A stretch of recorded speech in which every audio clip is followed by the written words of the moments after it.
마태복음 17장 1절에서 5절까지 말씀으로 예수님이 원하시는 믿음, 예수님이 원하시는 믿음이라는 제목으로 은혜를 나누도록 하겠습니다. 우리 같이 한번 해보겠습니다. 예수님이 원하시는 믿음. 예수님이 원하시는 믿음. 예전에 제가 용인에서 개척교회 할 때 주일학교 학생들이 여름방학을 맞이할 때가 있었습니다.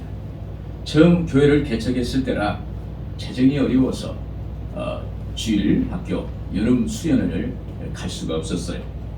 이런 사정을 알고 있던 안집사님이라는 분이 하루 코스로 포천에 물놀이 하기 좋은 그러한 계곡으로 안내를 했습니다. 그날 주일학교 아이들은 계곡에서 재미있게 물놀이하고 안집사님이 준비한 음식과 그리고 과자, 음료수를 마시면서 즐거운 하루를 보내는 시간을 가졌습니다. 그 주일학교의 학생들이 이제 청년이 되었는데 그때 한 집사님이 베풀어 주신 은혜를 생각하면서 감사하다고 말을 합니다. 그 당시 한 집사님도 하시는 사업이 어렵고 힘들 때였습니다. 그런데도 한 집사님이 어린 주일학교 영혼을 기꺼이 섬기는 그런 헌신을 하셨어요. 저는 그때 고마운 마음을 잊을 수가 없습니다. 여러분, 평안하고 잘 될 때는 누구든지 섬길 수가 있고 헌신할 수가 있습니다. 그러나 자기도 힘들고 어려운데 섬긴다는 건 참 어렵습니다. 마음이, 믿음이 없이는 할 수 없는 일입니다. 그러므로 이런 믿음이 예수님의 마음을 감동케 하고 세상을 변화시킬 수 있는 것입니다. 오늘 본 말씀은 예수님께서 베드로의 신앙 고백을 들으신 후 엿새 후의 일입니다. 예수님이 베드로와 야고보와 요한을 데리시고 높은 산으로 올라가셨습니다. 그곳에서 예수님의 모습이 빛난 모습으로 변형됩니다. 이미 죽었던 모세와 엘리야가 나타났고 예수님과 대화하는 것을 보게 됐습니다. 너무나 황홀한 그러한 경험을 한 베드로는 이렇게 말합니다. 주여, 여의가 줬사오니. 여기서 초막 셋을짓에 하나는 주님을 위하여, 하나는 모세를 위하여, 하나는 엘리야를 위해서 지켰습니다 라고 말합니다. 그때 갑자기 호련히 그 구름이 그들을 덮으면서 그 구름 속에서 이런 소리가 들리는 것입니다. 이는 내 사랑하는 아들이요 내 기뻐하는 자니 너희는 그의 말을 들을지니라. 할렐루야. 하나님의 음성이 들린 것입니다.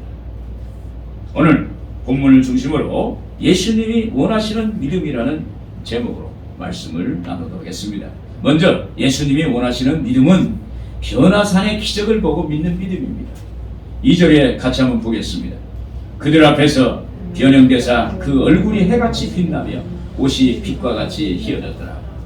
예수님이 제자 셋을 데리시고 높은 산 변화산이라는 곳으로 오르셨습니다. 왜 그러셨을까요? 예수님은 자기를 따르는 제자들이 믿음이 없다는 것을 알게 되고 보게 된 것입니다. 바로 직전 16장에서는 예수님이 베드로로부터 주는 그리스도시요 살아계신 하나님의 아들입니다 라는 신앙 고백을 받으셨습니다. 그때 예수님이 공개적으로 자신이 십자가에 죽으셨다가 사흘 만에 부활하실 것이라고 이렇게 말씀을 하십니다. 그렇게 예고하셨어요. 이에 베드로는 예수님께 항변하면서 이렇게 말합니다. 그리마옵소서, 이 일이 결코 죽게 미치지 아니하리이다 이렇게 말합니다. 이에 예수님께서 사탄아 내 뒤로 물러가라, 너는 나를 넘어지게 하는 자로다 이렇게 말씀하셨습니다. 여러분, 예수님은 여기서 믿음이 없는 제자들의 모습을 직접 보신 것입니다. 그동안 제자들은 예수님을 따라다니면서 가나의 혼인잔치에 물이 포도주로 되는 기적을 봤고 나병 환자를 고치신 것과 갈릴리 푸른랑을 잠잠케 하시고 무리를 걸어오셔서 제자들을 건지신 그러한 기적을 봤고 오병이의 기적을 봤고 맹인들의 눈을 뜨게 하는 그러한 기적을 보았습니다. 그런데 이들은 정작 예수님이 순환받고 부활하실 것이라는 그러한 사실을 받아들이지 못하겠다는 거예요. 여러분, 여기 나타난 기적들은 하나님의 신비입니다. 하나님이 하신 일이에요. 인간이 한 것이 아닙니다. 하나님이 하신 신비한 일입니다. 우리는 모든 것을 신비한 것으로 해석하고 그리고 주장하는 신비주의자가 아닙니다. 그러나 우리는 하나님의 신비를 믿습니다. 하나님의 기적을 믿습니다. 이런 기적들을 예수님이 제자들과 많은 사람들에게 보이시고 그 나타낸 이유는 뭘까요? 예수님이 하나님의 아들이요 그리스도시라는 거예요. 이걸 믿으라는 거예요. 그리고 제자들만은 너희들만은 예수님의 깊은 뜻을 이해했으면 좋겠다. 알았으면 좋겠다라는 것입니다. 이 메시지는 너희 제자들만은 예수님을 굳게 믿으라고 마음속으로 애원하는 것입니다. 여러분, 하나님의 아들 그리스도로 예수님을 믿어야 천국 가는 거예요. 예수님을 하나님의 아들로 그리스도로 믿어야 영혼이 잘되고 범사가 잘되고 강건할 수가 있는 것입니다.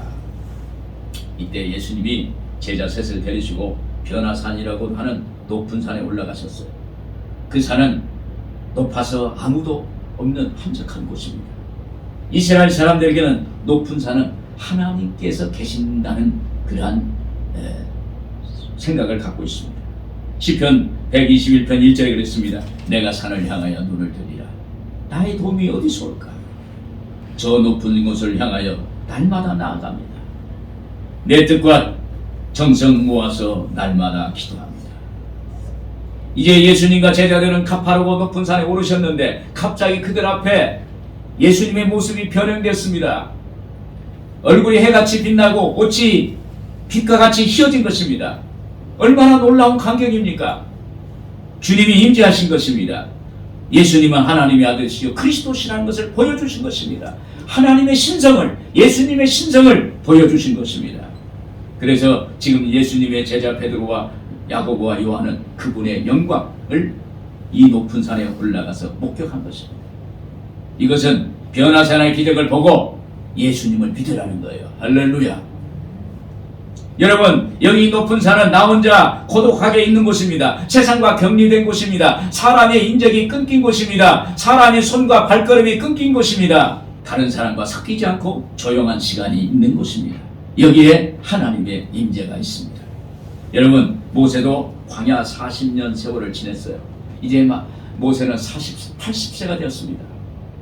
어느 날 그는 깎아지려 듯한 호렙산의 중턱에 올라갔을 때 갑자기 거기에 불꽃이 가시떨기 나무 가운데서 타오릅니다. 모세는 그곳에 갔을 그런 과정 가운데는 그의 마음이 애로움과 쓸쓸함과 아픔과 절망, 그리고 그의 마음이 그 노년의 모세의 그 가슴에 적셨습니다. 그런데 그 순간에 가시떨기 나무에서 불꽃이 튀면서 활활 타오르는데 그 불꽃이 사그르지 않고 연기가 나지 않는 거예요. 그래서 이상하다 해서 가까이 갔는데 그 불꽃 가운데서 소리가 나는 거예요. 모세야, 모세야, 너 서 있는 것이 거룩한 땅이다. 내 발에서 신을 벗어라. 그 음성을 듣게 됩니다. 거기에서 모세가 하나님을 만나게 되는 거예요. 이것은 모세에게 하나님의 기적을 보고 하나님을 믿으라는 거예요. 할렐루야. 기적을 보고 하나님을 믿으라는 거예요. 기적을 보고 예수님을 믿으라는 거예요. 정필도 목사님, 부산 수영료 목사님이 어린 시절에 이야기입니다. 6.25 때 아버지를 여의고 홀어머니 밑에서 공부를 했어요. 그래서 너무 가난했어요. 살기가 어려웠습니다. 그래서 교회는 다녔지만 살기가 너무 어려우니까 내가 죽어야겠다 해서 자살을 하려고 생각합니다. 근데 교회 다니니까 목사님들이 자살하면은 죄라고 그러니까 야, 자살을 할 수 없고 그러면 금식하다가 죽어야겠다 해가지고 금식을 하는 거예요. 3일 금식을 했어요. 근데 안 죽어지는 거예요. 열흘 금식을 했습니다. 그래도 목숨이 안 끊어지는 거예요. 그래서 하나님 더 해야겠다 해가지고 더 하는데 어느 순간에 하나님께서 꿈속에 그에게 나타나셔서 너 얼마나 고생이 많으냐? 그런데 네가 나를 위해 사라질 수 없겠니? 네가 나를 위해서 사라질 수 없겠니? 네가 나를 위해서 사라질 수 없겠느니 3번이나 이렇게 예언을 하더라는 것입니다. 그래서 그분이 마음을 다시 잡고 살게 됐다는 얘기입니다.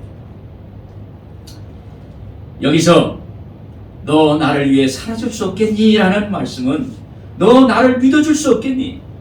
너 나를 믿어줄 수 없겠니? 너 나를 믿으라는 거예요. 네가 나를 믿으라는 그런 말씀의 메시지인 것입니다. 그래서 예수님을 잘 믿어서 부산의 수영록교회를 개척을 해서 한국교회의 훌륭한 목사님이 되었다는 이야기가 있습니다.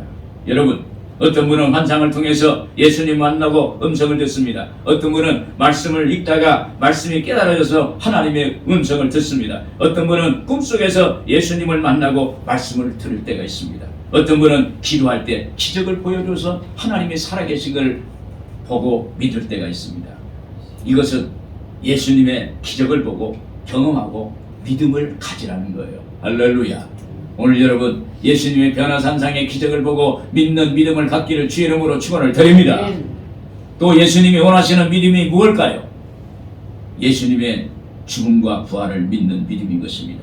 3절 4절 보시면 그때 모세와 엘리야가 예수와 더불어 말하는 것이 그들에게 보이거늘 베드로가 예수께 여쭈어 이르되 주여 우리가 여기 있는 것이 좋사오니 만일 주께서 원하시면 내가 여기서 초막셋을 질 때 하나는 주님을 위하여 하나는 모세를 위하여 하나는 엘리야를 위하여 하리이다. 예수님이 빛과 같이 변형되신 후 바로 예수님 앞에 모세와 엘리야가 나타난 것입니다. 가만히 보면 1500년 전에 죽었던 모세와 900년 전에 불수레를 타고 하늘로 올라간 엘리야가 그곳에서 만난 것입니다.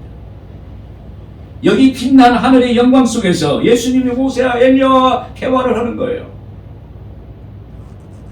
주석에 보면 그때 무슨 대화를 했을까? 라고 하는 것을 해석을 했는데 그때 나누셨던 대화는 예수님의 십자가 죽음과 부활에 대해서 나누었다고 이렇게 기록하고 있습니다. 16장에서 예수님의 순환과 부활에 대해 베드로가 받아들이지 못하는 모습을 보시고 예수님이 그 현장에서 영광 가운데서 말씀하는 거예요. 모세와 엘리야에게 예수님의 십자가 죽으심과 부활에 대해서 다시 말씀하시는 것입니다. 그때 제자 셋이 예수님 뒤에서 아마 그랬을 거예요. 주여 주여 주여 우리를 용서해 주세요. 우리가 믿지 못한 걸 용서해 주세요. 이렇게 회개를 했을 것입니다. 이때 그들은 그동안 예수님을 쫓아다니면서 주님이라고 신앙 고백했지만 예수님의 십자가의 죽으심과 부활은 믿지 못했던 것입니다. 왜냐하면 그들은 로마로부터 이스라엘이 해방시키는 메시아라고 여겼어요. 메시아가 되기를 원했습니다. 예수님이 로마로부터 이스라엘을 해방시키는 메시아가 되기를 마음속에 원했습니다. 그렇기 때문에 예수님을 현실적인 세상 종교로 이렇게 받아들일 뿐이었습니다. 여러분, 만약 우리가 예수님과 함께 변화산하에 올라갔다면 어땠을까요? 아마 우리는 그 앞에 벌벌 떨면서 주님 앞에 그동안 믿는다고 하면서 믿지 못한 것 그렇게 하나님 앞에 용서해달라고 그렇게 이야기했을 것입니다. 믿음 없는 사람처럼 산 것도 생각이 나서 용서를 해달라고 했을 것입니다. 그리고 예수님을 믿는다고 하면서 예수님이 우리 죄를 위해서 십자가에 죽으시고 사흘 만에 부활하셔야 된다는 그 말씀을 받아들이지 못한 것에 대해서 주님 앞에 회개의 기도를 했을 것입니다. 이와 비슷한 사례가 있습니다. 아브라함이 어느 날 상수리 마물의 숲을 근처에서 쉬고 있었습니다. 그런데 그 앞에 나그네가 세 사람이 지나갑니다. 그래서 아브라함이 볼 때 야, 저 나그네가 비범한 모습으로 지나가는 거예요. 그래서 나그네를 자기 집에 모셔놓고 떡반죽에다가 고기를 잡아서 후하게 대접을 했습니다. 그러면 그 나그네들이 떠나면서 이렇게 말합니다. 내 아내 사라가 어디 있느냐 하면서 내년 이맘때 사라에게 아들이 있으리라. 하지만 아브라함의 나이가 99세입니다. 사라의 나이가 89세입니다. 이미 사라는 경수가 끊어진 지 오래됩니다. 자식을 가질 수가 없는 거예요. 그래서 그 소리를 들은 장막문 밖에서 사라가 그 소리를 들었어요. 그 소리를 듣고 비웃었어요. 믿지 않았습니다. 그런데 1년 뒤에 이 사라가 아들 이삭을 낳았어요. 이때 사라가 믿음이 없음을 아마 깊이 회개했을 것입니다. 여러분, 하나님은 믿음으로 기적을 행하시는 줄로 믿습니다. 여러분, 예수님은 우리를 죄에서 구원하시려고 새 생명을 주시려고 이 땅에 오셨습니다. 이 예수님이 십자가의 죽으심이 없으면 우리 인간의 죄는 사할 수가 없고 영원히 죽을 수밖에 없는 것입니다. 예수님이 부활이 없으면 우리는 의로움을 얻을 수 없어서 영원히 죄책 가운데 살아갈 수밖에 없는 것입니다. 그러므로 우리는 반드시 예수님의 십자가의 순환과 부활을 믿어야 됩니다. 요즘 방송이나 텔레비를 보면 중보 시간이 있어요. 제목 기도를 보니까 무슨 혈액암, 위암, 대장암, 림프종암, 폐암, 유방암, 뼈암, 혀암, 모든 것이 다 암병이에요. 놀랐습니다. 왜 그렇습니까? 믿음이 없거나 믿음을 잃어버렸기 때문인 거예요. 그렇지 않으면 마음의 상처가 아직 아무르지 않아서 쓴뿌리가 남아서 마음의 고통과 좌절과 절망이 그를 억눌러서 거기에 병이 생긴 것입니다. 암에 걸린 거예요. 여러분, 예수님은 죄로 죽을 수밖에 없는 죄인을 우리를 용서하셨어요. 할렐루야. 그러니 우리도 남을 용서하는 것입니다. 이것이 복음인 거예요. 우리 예수님이 채찍에 맞음으로 우리가 나았다고 말씀하셨습니다. 예수님이 채찍에만으로 고통을 담당하신 것은 우리를 병에서 구원하시기 위해서, 할렐루야, 치료해 주시기 위해서 예수님이 십자가에 매달려 죽으신 줄로 믿습니다.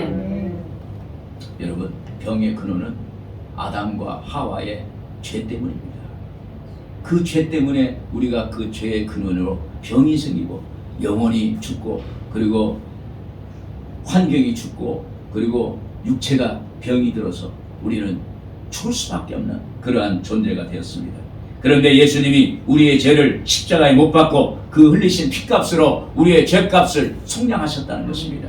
갈라디아서 3장 13절에 그랬습니다. 그리스도께서 우리를 위하여 저주를 받은 바 되사 율법의 저주에서 우리를 속량하셨으니 기록된 바 나무에 달린 자마다 저주 아래 있는 자라였습니다. 여러분, 예수님의 죽음과 부활을 믿으면 반드시 죄의 속량이 있게 되는 것입니다. 그러면 우리는 영혼이 잘되고 범사가 잘되고 강건한 축복을 받게 되는 것입니다. 여러분, 예수님이 이미 죽었던 모세와 엘리야가 나타나서 말씀을 나누시는데 바로 이곳이 하나님의 나라가 임한 거예요. 천국이 임한 겁니다. 여러분, 예수님이 계신 곳이 천국이에요. 천국이 그곳에 임하니까 그 순간 세상에서 할 수 없는, 세상에서 맛볼 수 없는 희한한 기쁨과 평화가 그들에게 임한 거예요. 이때 베드로는 너무 감격스러워서, 너무 황홀해서 이렇게 고백하는 것입니다. 여기가 좋사오니, 여기가 좋사오니, 여기가 좋은데 초막셋을 짓고 여기서 살겠습니다.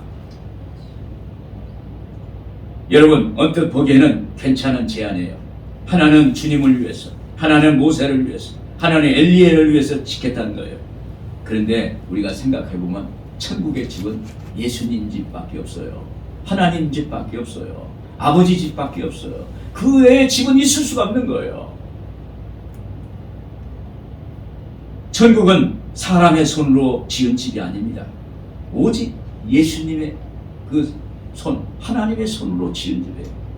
오직 예수님의 부활과 예수님의 죽음과 부활로 믿음으로 아버지 집에 우리는 들어가게 되는 것입니다. 우리는 영적인 것을 세상적인 것으로 이해합니다. 그리고 내 인생의 집을 짓습니다. 명예의 집을 짓고 재물의 집을 짓고 권력의 집을 짓겠다는 것입니다. 여러분, 예수님의 죽음과 부활에 대한 믿음이 없다면 하나님과 아무 관계가 없어요. 그러므로 우리는 하나님 앞에 높은 산에 올라가서 기도하고 한적한 곳에 기도하고 세상과 격리된 곳에 가서 기도하고 그럴 때 거기서 하나님을 만나고 예수님을 만나게 되는 것입니다. 이때 예수님의 십자가 죽음과 부활의 믿음이 회복되는 역사가 있게 되는 줄로 믿습니다. 오늘 여러분들에게 예수님과 죽음과 부활을 믿는 역사가 있기를 주의 이름으로 축원을 드립니다. 끝으로 예수님이 원하시는 믿음은 5절에 5절 같이 한번 읽겠습니다. 말할 때 호련히 빛난 구름이 그들을 덮으며 구름 속에서 소리가 나서 이르되 이는 내 사랑하는 아들이요 내 기뻐하는 자니 너희는 그의 말을 들으라 하시는지라. 예수님이 원하시는 믿음은 예수님의 말씀을 듣고 믿으라는 거예요. 하나님은 왜 저희 말을 들으라고 하셨을까요? 베드로는 그 황홀한 현장을 떠나고 싶지 않았습니다. 거기에 초막셋을 건축하고 싶었습니다. 인간적인 생각에 사로잡혔습니다. 그때 호련히 빛난 구름이 그들을 덮였습니다. 그리고 그 구름 속에서 너희는 저희 말을 들으라. 여러분, 우리가 일을 하다가 되게 어렵게 되는 경우가 있습니다. 그것은 하나님 말씀보다 자기 생각을 우선하기 때문에 그렇게 되는 거예요. 그리고 세상적인 욕심과 탐심에 끌려서 어렵게 되는 거예요. 그러므로 성경은 오직 나의 의는 믿음으로 말미암아 살리라고 말씀하고 있습니다. 예수님의 말씀을 믿고 믿음으로 나가면 하나님은 반드시 우리의 기도를 들어주시는 것입니다. 히브리서 11장 6절에 그랬습니다. 믿음이 없이는 하나님을 기쁘시게 하지 못하나니 하나님께 나아가는 자는 반드시 그가 계신 것과 또한 그가 자기를 찾는 자에게 상 주시는 이심을 믿어야 할지니라. 여기서 믿음은 하나님이 계신 것을 믿는 것입니다. 여기서 하나님을 찾는 자에게 상 주시는 것을 믿는 것입니다. 그런데 이런 하나님의 말씀으로 우리에게 오셨어요. 요한복음 1장 1절에 말씀이 곧 하나님이십니다. 요한복음 1장 14절에 말씀이 육신이 되어 우리 가운데 거하심에 우리가 그의 영광을 보니 아버지의 독생자의 영광이요 은혜와 진리가 충만하더라. 여러분, 말씀이 예수님이세요. 오늘 여러분 말씀을 믿으면 예수님을 믿는 거예요. 오늘 여러분들이 말씀으로 오신 예수님을 믿기를 주 이름으로 축원을 드립니다. 또 하나님은 우리에게 오실 때 꼭 말씀과 음성으로 다가오십니다. 이에 우리가 예수님의 말씀을 들을 때 그때 믿음이 생기는 거예요. 로마서 10장 17절에 믿음은 들음에서 나며 들음은 그리스도의 말씀으로 말미암느니라. 인도 스탠리 선교사님이라는 분이 있었어요. 인도에서 40년 동안 선교 사역을 감당하셨어요. 그러다 보니까 굉장한 믿음이 있어서 인도를 변화시킬 것 같았는데 사실은 그렇지 않았습니다. 그는 처음 인도에 도착했을 때 염려 걱정으로 8년 동안 고통 속에서 보냈습니다. 그리고 설교하거나 사역을 하면은 조금만 스트레스만 받아도 졸도하게 되는 거예요. 여전히 건강이 안 좋았어요. 어느 날 집회에 참석했는데 주제가 염려하지 말라, 이런 주제예요. 그래서 그 예배를 드리고 그 설교를 듣는데 큰 은혜를 받았어요. 그래서 혼자 집에 와서 하나님께 기도했습니다. 기도하는데 하나님께 부르짖고 기도했습니다. 그때 하나님이 그 스탠리에게 찾아와서 이렇게 말합니다. 내가 준 사명에 순종할 수 있느냐?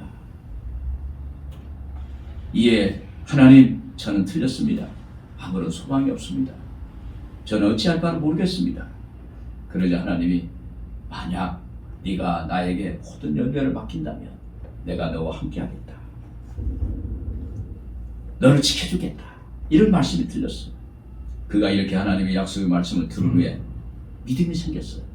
강한 믿음이 생겨서 그가 아픈 몸이 회복되고 그의 삶이 회복되어서 그에게 맡겨진 사명을 잘 감당했다는 이야기 있습니다. 이렇게 하나님의 약속의 말씀을 들은 후에 이런 믿음이 강해지는 역사가 나타납니다. 오늘 여러분, 하나님 말씀을 들음을 통해서 믿음이 강화되는 역사가 있기를 주의 이름으로 축원합니다. 그리고 하나님 말씀은 오직 예수님을 드러내십니다. 요즘 세상 염려, 걱정들이 쓰나미처럼 우리에게 다가옵니다. 텔레비를 보나 방송을 보나 SNS를 보면은 얼마나 많은 이런 얘기들이 쏟아져 나오는지 몰라요. 또한 세상적인 재미가 넘쳐납니다. 그래서 세상의 재미가 너무 많아서 하나님이 안 계셔도 괜찮은 것 같기도 해요. 그런데 머리는 늘 염려와 근심으로 쌓여서 머리가 아파요. 우리가 주변을 보면 우리가 어찌할 수 없는 일들과 사건들이 또 넘쳐납니다. 코로나로, 이태원 참사로, 또 무슨 길에 뭐 방화벽에 불이 타서 갑자기 어쩔 수 없이 죽어가는 그런 모습을 우리가 볼 때 얼마나 우리가 그 어려움에 처해 있는지를 알 수가 있습니다. 그리고 기근과 사회적 갈등으로 몸살을 앓고 있습니다. 여러분, 예수님을 믿는 우리는 무엇을 하기 전에 하나님의 말씀을 들어야 돼요. 하나님의 음성을 들어야 돼요. 그때 하나님이 우리를 가르쳐 주시는 거예요. 요한복음 6장 63절에 그랬습니다. 살리는 것은 영이요 육은 무익하니라. 내가 너에게 이르는 말은 영이요 생명이라. 여러분, 오늘 우리를 살리는 것은 하나님 말씀입니다. 네, 출근하는 그리스도인에게라는 책에서 저자는 그리스도인들이 사회에서 어떻게 살아야 할 것인가를 말을 하고 있어요.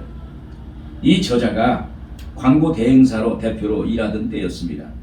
직원들이 무척 어렵게 하는 광고주가 있었는데 수십억이 왔다 갔다 하는 중요한 프로젝트를 담당하는 그 회사의 광고주 회사의 차장이 있었어요. 그래서 이 광고 대표가 이 일을 정리해야겠다. 아무래도 직원들이 힘들어하니까 내가 이 일을 정리해야지.